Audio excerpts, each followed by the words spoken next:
Suspendido naman ng 6 na buwan si Silang Cavite Mayor Kevin Anarna at ang Bids and Awards Committee Chairperson na si Nathaniel Anarna Jr. Suspendido si Kevin at Jung Anarna dahil sa hindi maipaliwanag na mga irregularidad at iligal na paggastos sa kaban ng bayan.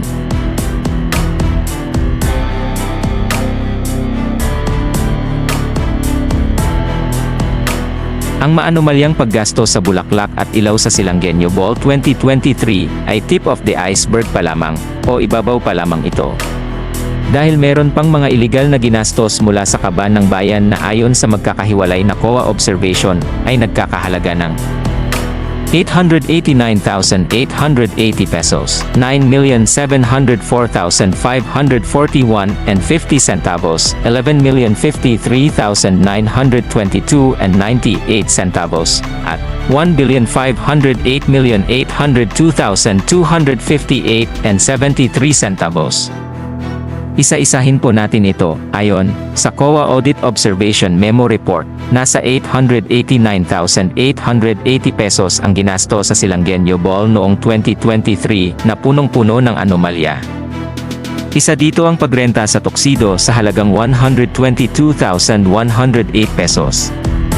Ayon pa din sa COA Audit Observation Memo, mayroong 9,704,541 and 50 centavos ang iligal na ginastos sa pagkain, iba't ibang supplies, at pagrenta ng LED wall. Sinasabing iligal ang paggastos sapagkat tapos na ang mga aktibidad, saka pa lamang naganap ang bidding, pagrenta, at pagbili ng mga pagkain, at ibang gamit para sa okasyon.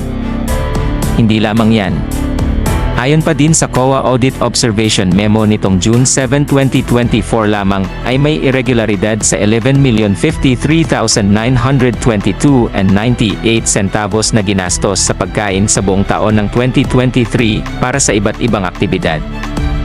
Isa dito ang kontrobersyal na 186,290 and 63 centavos na ginastos noong August 2023 para sa pagkain sa monthly meeting ng mga senior citizens. Kalimitang nasa 80 ang dumadalo mula sa 64 na barangay ng Silang.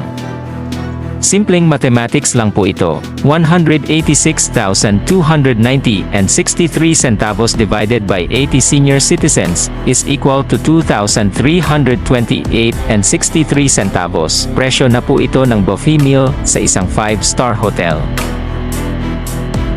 Pero ayon sa isang senior citizen na dumalo sa aktibidad, wala namang pa-buffet sa nasabing pagpupulong.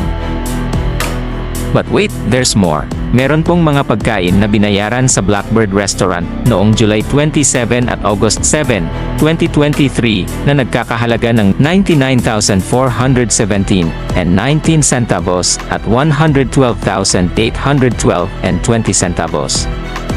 Karaniwang mga may kaya ang kumakain dito dahil sa nakakagulat na presyo ng kanilang menu. Ito ba'y nararapat sa paggasto sa kaban ng bayan?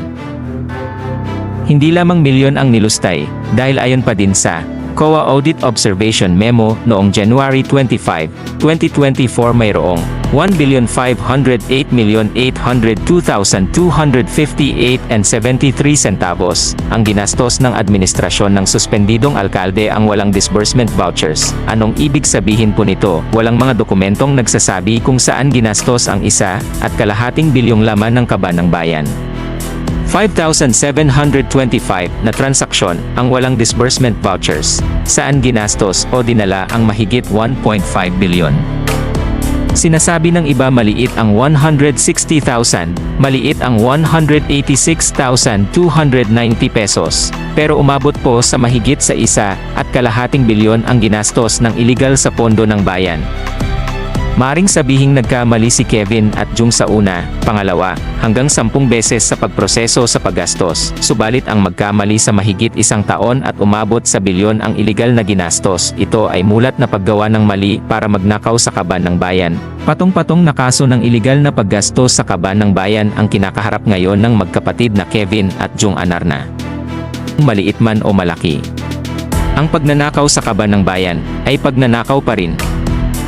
Karapatan nating malaman kung saan napupunta ang pera ng bayan, dahil ito ay pera ng mamamayan. Patuloy nating alamin ang katotohanan, bantayan ang kaban ng bayan.